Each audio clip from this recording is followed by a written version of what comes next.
Very soon you'll learn special methods that really make a difference in your pull-up training. Not only will your back size significantly improve, but so will performance on every possible level.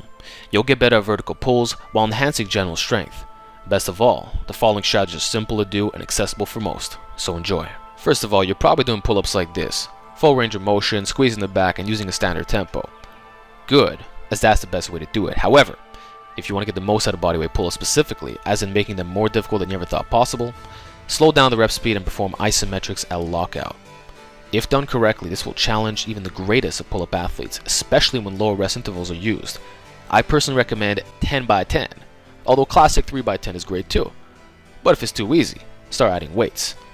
For example, I can do 165 on the weighted pull-up, but 45 is challenging with this technique, so it's definitely worth trying out. Just don't use it every workout. It's another strategy of overriding the biological law of accommodation and acts as a nice substitute for those that don't want to use super heavy loads. Though the method you're seeing now, feel free to make it a staple in your training. 3 sets of 20 will blow up your back and get you way stronger at body weight plus weighted pull-ups. Do it on volume days, and if you're strong enough, consider adding weights. And let's make something clear. This ain't endurance training. It's just another way of getting more out of less weight, and it does work exclusively or as part of a larger system. Try it out next workout, use low rest intervals, and you'll see that you'll get way stronger over time, and bigger of course. Now in regards to the setup, please don't use the standard chain. It's inefficient. My method is much better. Use a loading pin with the plate and carabiner. Boom, you set up, it's done. It's probably the fastest setup you'll ever find. Saves you so much time. You don't have to worry about the weight plate swinging around either. Just do it, it'll make your life easier, okay? And now another thing about setup, if you're gonna be doing band pull-ups, I don't recommend doing it this way. It's far too easy. Instead, attach the bands to the bottom of the power rack, not the pull-up bar. This will change the strength curve in a major way, making it so much more difficult at the top. And it's basically weighted pull-ups, just with band resistance instead. So if you don't have weight plates, well, it's another substitute. Or if you want to override the biological law of accommodation without altering the movement pattern, just a strength curve, try this out, it works. And in terms of resistance, you can always add more bands. I can tell you that with a monster mini band plus a mini, it's very, very hard. And don't forget, you can still apply the strategy I talked about in the beginning of this video. So just off that, you got plenty of options. Oh yeah, and one more thing about setup. You may notice that in all of my clips, I'm using a thumb over grip. Why is that the case? Well, I learned it from Tatsuo Biondo. This guy's insanely strong. And what he recommends is a thumb over grip. To what? Lift more weight.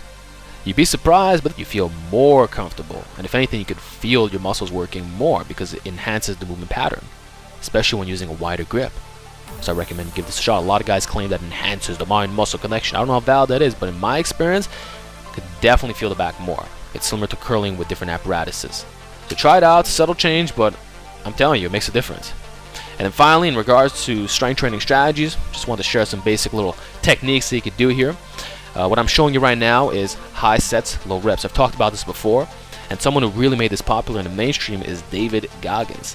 If you read his book, Can't Hurt Me, you'll see what he describes. Basically, every 30-60 seconds, you do 3 to 5 reps. And you can do this weighted as well, kind of like a dynamic effort style. This will get you stupid strong and it minimizes fatigue, so you can actually use heavier loads in many cases. And you can do hundreds of reps, which is why it's worth trying. Oh, and obviously the opposite of that is the max effort method.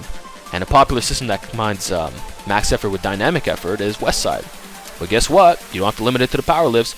Try it out on weighted pull-ups or even weighted chin-ups, and you'll see how much stronger you get. So I would personally recommend using current periodization, having a volume day intensity day, and trying every single strategy I talked about in this video to really maximize your back gains and performance.